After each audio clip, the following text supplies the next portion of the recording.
لو كان البحر مدادا لكلمات ربي لنفد البحر من الشيطان الرجيم. بسم الله الرحمن الرحيم. إن الذين آمنوا وعملوا الصالحات كانت لهم جنات الفردوس نزلا. كلمات ربي ولو قل إنما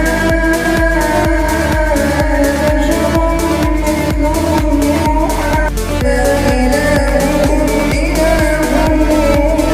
واحد فمن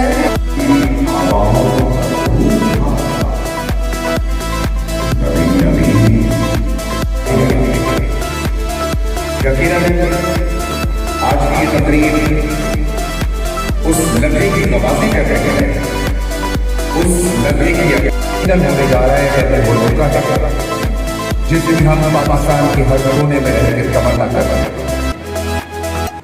الفضل والمدن والعزم والعزم بالبصر وحده بوحدة موحدا بوحدة موحدا بوحدة وحيدا واحدا بلا مدد وجدد ونسب ووصف في الكمال لا شريك له ولا نظير له ولا مثل له ولا مثال له ولا مقارن له ولا مقادم له ولا مداني له ثم نشهد أن سيدنا وسندنا ونبينا ومولانا وحبيب كبريائنا محمد صلى الله عليه وسلم هو أشرف الخلق ساری مخلوق سے اعلیٰ هو أشرف الخلق أعظم الخلق أجمل الخلق أكمل الخلق أنور الخلق أحسن الخلق من الحسن واستدارة.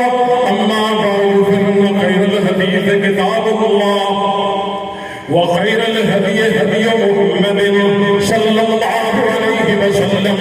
فأعوذ بالله من الشيطان الرجيم. بسم الله الرحمن الرحيم.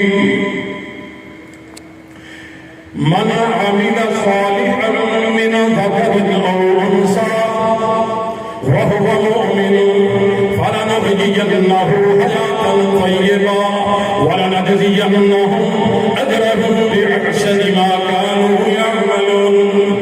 حضرات محترم، میں نے جو آیت پڑھی ہے آپ کے سامنے، اس سے تھوڑی سی میں تصریح کرتے ہوئے وہ احادیث آج کی اس مجلس کو بابرکت بنانے کے لیے آپ کے گوشت گزار کروں گا، کیونکہ رمضان مبارک کا مہینہ ہے.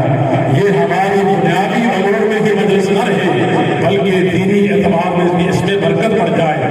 حضرات محترم، میرے اور آپ کے نبی محمد صلی اللہ علیہ وسلم کثرت سے یہ دعا کیا کرتے ہیں، ربنا آتنا فی الدنیا حسنہ وفی الآخرۃ حسنہ وقنا عذاب النار. اے اللہ ہمیں دنیا بھی دے دے، ہمیں آخرت بھی دے دے. لوگ دنیا والے بات کہتے ہیں کہ جی دنیا دے دی تو آخرت مابلی کا اس میں کیا حصہ؟ نہیں. میں بھائیوں کہنا چاہتا ہوں، میرے اور آپ کے نبی نے حضرت محمد صلی اللہ علیہ وسلم نے مجھے اور آپ کو یہ طریقہ سکھلا دیا کہ لوگوں اللہ سے مانگو ربنا آتنا فی الدنیا حسنہ وفی الآخرۃ حسنہ.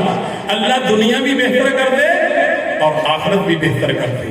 میں اکیلا دنیا کمانے کی غرض سے دنیا میں نہیں آیا. میں کہنا یہ چاہوں گا، ہم دین کو اور دنیا کو دونوں کو اکٹھے حاصل کرنا چاہتے ہیں. میرے بھائی، کون ہے جس کا یہ ذہن نہیں ہے کہ مجھے دنیا بھی مل جائے مجھے آخرت بھی مل جائے؟ تو بھائیو، میں نے جو آیت پڑھی کہ جو بندہ حضور اکرم صلی اللہ علیہ وسلم پہ نازل ہونے والی یہ آیت کہ من عمل صالحا من ذکر او انثى، اور دنیا میں جو بھی بندہ کوئی اچھا کام کر گیا وہ مذکر ہو یا مؤنث فلنحیینہ حیاۃ طیبہ. دنیا تو اللہ تعالیٰ کہتے ہیں نا اس کو دیں گے ہم، لیکن یہ اس کا کیا ہوا کام ہم لوگوں کے لیے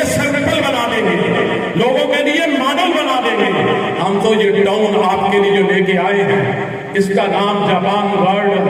جاپان گارڈن. کوئی جاپان کا نام آتا ہے نا جب لوگوں کے ذہنوں میں, ہر بندہ کہتا ہے اس کو لکھا ہوا میڈ ان جاپان, تو یہ کام صحیح ہوگا, یہ چیز صحیح ہوگی. گاڑی ہے میڈ ان جاپان, کہتے ہیں بے فکر ہو کے لے لو. وہ پینسل ہے لکھا ہوا میڈ ان جاپان, کپڑے پہ لکھا ہوا میڈ ان جاپان. ہم کہتے ہیں پیر محل والوں آپ کے شہر میں ہم جاپان لے کے آ رہے ہیں.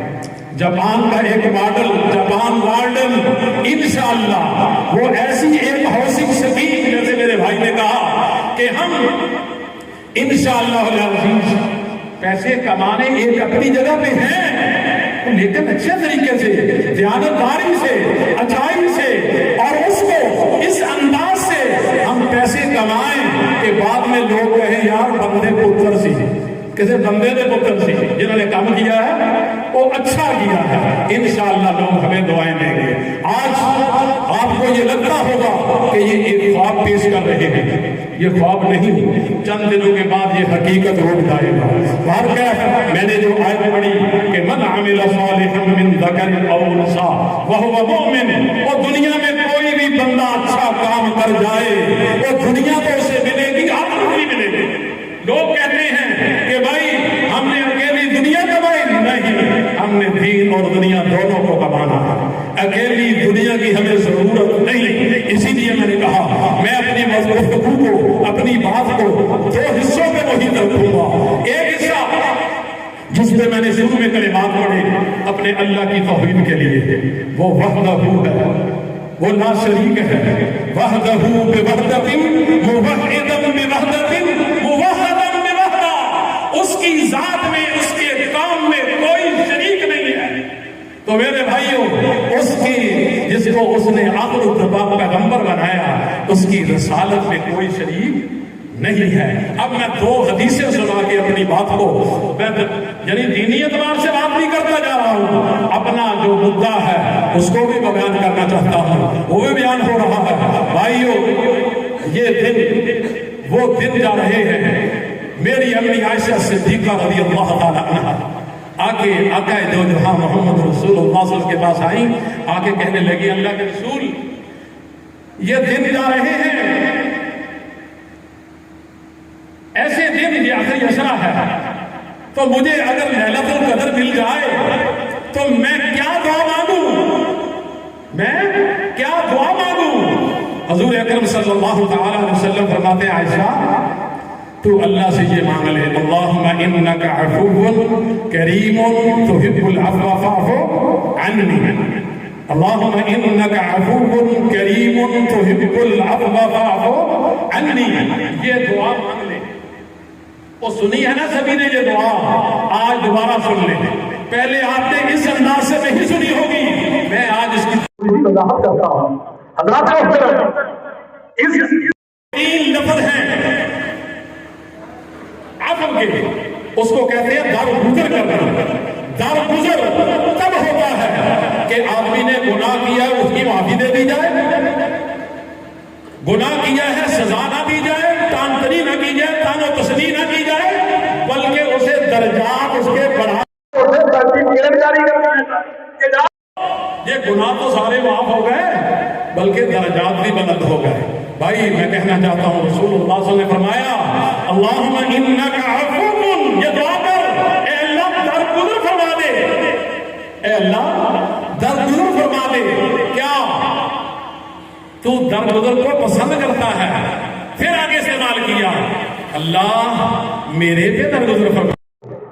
یہ تین دفعہ نبی اکرم جب بھی دعا کرتے نا کوئی, آپ نے کوئی اللہ سے کچھ مانگنا ہوتا, جس دعا کو تین دفعہ دہراتے تو وہ بڑی اہمیت کی حامل ہوتی اور آپ اللہ سے منوا لیتے.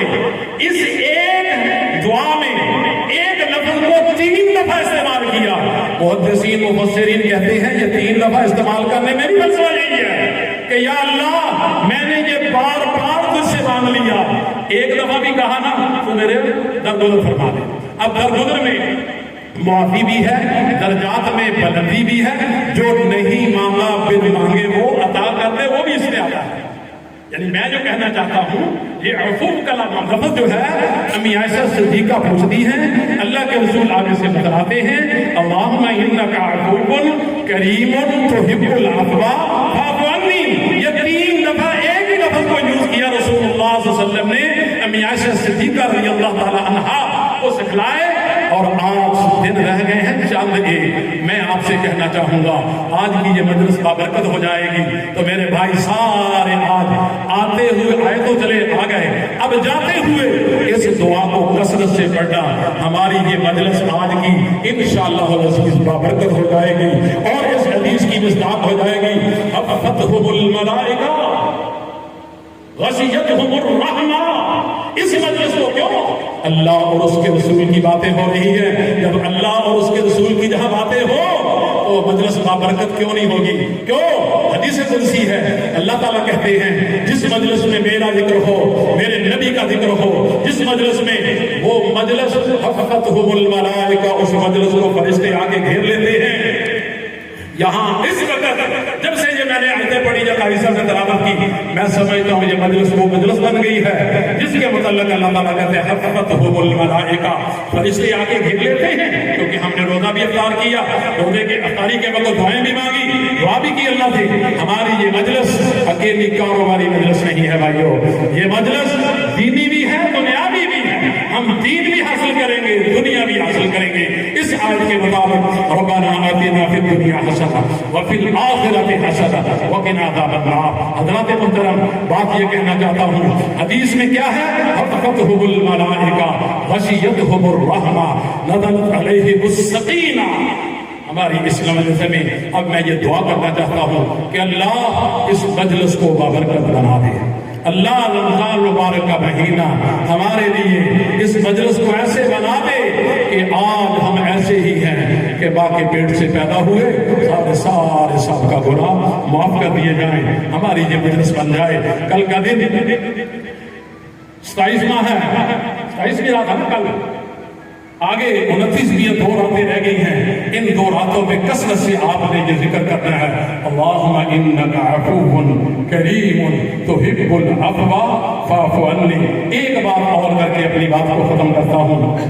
میرے بھائیو، میرا معلوم، میرا ارادہ، میری گفتگو، ہم کہتے ہیں جو بھی کام کرنا ہے بہت مضبوط ہو، دیانتداری سے ہو، جھوٹ اس کے قریب نہ ہو. جو کام کریں اچھا کریں. انشاءاللہ العزیز آپ کے لیے آپ کے شہر میں آپ ساری، جیسے بھائی نے کہا تھا نا، آپ ساری چیف گیسٹ ہیں. یہاں آج کی مجلس کا کوئی چیف گیسٹ نہیں ہے، یہ ساری مجلس ہی چیف گیسٹ ہیں. آپ کے یہ ساری مجلس آپ کے نام. تو بھائیو ہم ایسا کام کرنا چاہتے ہیں انشاءاللہ العزیز. آپ کا تعاون ہمارے ساتھ آئے گا، ہم اور مضبوط ہو جائیں گے. اللہ کی رحمت تو ہے ہی ہے الحمدللہ. جہاں اللہ کی رحمت ہوتی ہے بابرکت وہاں برکتیں شروع ہو جاتی ہیں. تو ابھی میرے بھائی ڈاکٹر صاحب وہ بھی بات کریں گے، اور ڈاکٹر صاحب کراچی سے آئے ہوئے ہیں، بہت بڑے ڈاکٹر ہیں ماشاءاللہ. یہ عام ڈاکٹر نہیں، ہم تو پی ایچ ڈی ڈاکٹر ہیں، یہ ویسے دوسرے ڈاکٹر ہیں میڈیکل میں، جن لوگوں کو ٹیکے لگاتے ہیں، چیک کرنے والے، انجیکشن کرنے والے، کیونکہ ہم مل کے کام کرتے ہیں. یہ اکثر کہہ دیتے ہیں کبھی ہم تو چیر پھاڑ والے ڈاکٹر ہیں. میں نے کہا ڈاکٹر صاحب ٹھیک ہے، لیکن یہاں ہم نے الحمدللہ ٹاؤن بتایا ہے کہ لفظ کا ہم یوز کریں. جتنے یہ بات بھی دیکھنے آ گئی، اکثر یہ کہہ دیتے ہیں باتوں میں. خیر شکر سے بدائیے سے یہ بات ہو گئی. بھائیو کہنا یہ چاہتا ہوں ہمارا آپ کے سامنے آنا ضروری تھا، اس لیے آج کی جو رونق آپ کی نظر لگائی کہ پتہ چلے لوگوں کو کہ بھئی یہ جاپان گارڈن بنانے والے لوگ ہیں وہ ہیں کون، اور ان کا ویژن کیا ہے، وہ کیا کرنا چاہتے ہیں. انشاءاللہ العزیز اگلے 2 ماہ میں اللہ کے فضل سے یہ ٹاؤن مکمل ڈیولپ ہو جائے گا. پیچھے سے کوئی دیر تھوڑی سی تو قباحتیں تھیں این او سی کے معاملے میں، وہ اور معاملے تھے، وہ تقریباً سارے حل ہو گئے ہیں. چھوٹے موٹے رہتے ہیں وہ بھی انشاءاللہ ہو جائیں گے. تو انشاءاللہ العزیز بہت بہتر آپ کو ڈلیور کرنے والے ہیں. اللہ مجھے اور آپ کو، میرے بھائیوں کو، ہماری ٹیم کو آپ کی خدمت کرنے کی توفیق دے اور آپ کا تعاون ہمارے ساتھ رہے. وہ آخر دعوانا. تو جناب ایک دفعہ دوبارہ آپ کو جاپان گارڈن پیر محل کی جانب سے خوش آمدید کہتے ہیں. اور اس سے پہلے کہ میں اس تقریب کو مزید آگے لے کے بڑھوں، میں علی صابر صاحب حیدر صاحب اور آپ کی پوری ٹیم کو میں مبارکباد پیش کرنا چاہوں گا. آپ نے پیر محل کے اندر اتنے خوبصورت ایونٹ کا، اتنے خوبصورت تقریب کا جو آپ نے اہتمام کیا کے لے کے جانا ہے. دوستوں اس وقت ہمارے درمیان ایک اور عظیم شخصیت موجود ہے. اس سے پہلے کہ میں ان کا تعارف کرواؤں، میں آپ لوگوں کو ایک اور خوشخبری دینا چاہوں گا. ایک گڈ نیوز میں آپ کو دینا چاہوں گا کہ اس شہر کو، ظاہر ہے یہ شہر ہے پیر محل، اور پیر محل کے اندر جو ہے وہ جاپان گارڈنز ہے. جاپان گارڈن کو اللہ رب العزت نے ایسے 3 قابل ڈائریکٹر سے نوازا ہے کہ میں یہ سمجھتا ہوں کہ اس شہر کا تمام رہنے والے جو ہیں وہ آپ تمام لوگ جو ہیں خوش قسمت ترین لوگ ہیں کہ اللہ رب العزت نے آپ کو پاکستان کی 3 عظیم شخصیات، 3 ڈائریکٹر سے نوازا ہے. اور یہ ہر کسی کا حق ہے جو شخص محنت کرتا ہے، اس دنیا کے اندر آیا ہے، کہ اس کا معیار زندگی بلند ہو سکے. تو میرا خیال ہے اس میں کوئی دو رائے نہیں ہے اور نہ ہی میں اس میں کوئی تمہید مانوں گا. جاپان گارڈن پیر محل یہاں کے لوگوں کا، قرب و جوار میں رہنے والے لوگوں کا معیار زندگی بلند کرنے جا رہا ہے. آپ کا رہنے کی خواہش، رہنے کا سلیقہ، یہ تمام چیزیں 180 کے زاویے پہ تبدیل کرنے جا رہا ہے. جب یقیناً جو ماحول ہوتا ہے، جو انوائرمنٹ ہوتا ہے، وہ انسان کے اوپر خوب اثر انداز ہوتا ہے. تو یہ ایک مارکت الارا پروجیکٹ جس کی جو خصوصیات ہیں، یقیناً جو ہمارے ڈائریکٹرز آ رہے ہیں وہ ان تمام خصوصیات کو اپنے طریقے سے آپ تک پہنچا رہے ہیں. دوستوں بتا دیا کہ ہم آپ لوگوں کے دل میں بس گئے. بہت شکریہ آپ سب کا. آپ سب ہمارے ساتھ یہاں اس تقریر میں شامل ہوئے، آ کر ہمیں عزت افزائی دی. بہت شکریہ. تھوڑا سا اپنے بارے میں بتا دوں تو 1984 میں ایک C6 کلاس کمپنی محمد سجاد گورنمنٹ کنٹریکٹر کے نام سے ابتدا کی رحیمیہ خان سے، اور الحمدللہ آج اس کا سفر پاکستان کی اس کمپنیوں میں جو ملٹی نیشنلز ہیں شمار ہوتا ہے، اور وہ آج Muhammad Sajjad private limited construction company بن چکی ہے. الحمدللہ پچھلے کوئی 20 سال سے بہت بڑے بڑے پروجیکٹس جو ہیں وہ ڈیلیورس کیے ہیں. آپ لوگوں کے نزدیکی پروجیکٹس بتا دیں تو لودھرا سے کھانے وال تک روڈ بنے. اس ٹائم لودھرا سے ملتان تک جو میگا پروجیکٹس نیشنل ہائی وے کے، وہ الحمدللہ ہماری کمپنی کے سے